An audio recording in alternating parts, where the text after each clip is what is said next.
นูเอาคะน้าไม่ลูกใส่ด้วยครับผม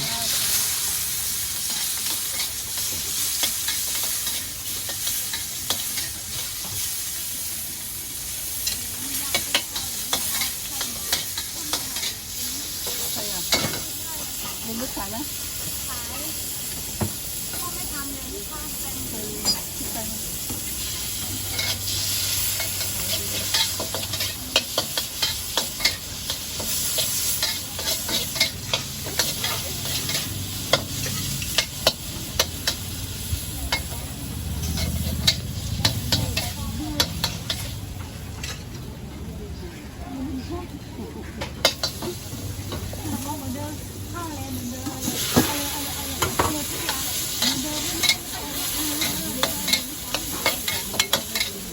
พี่มีกะเพราไก่ป่ะครับมีครับเอากะเพราไก่ไข่ดาว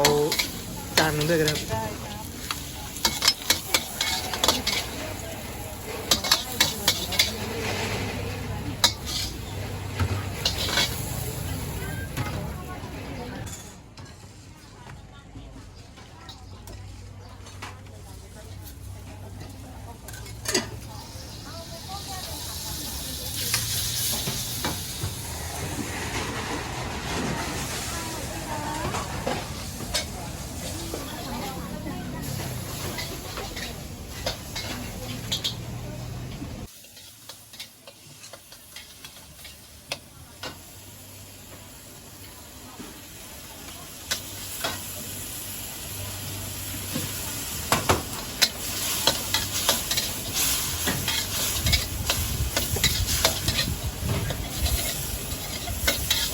กินให้ลูก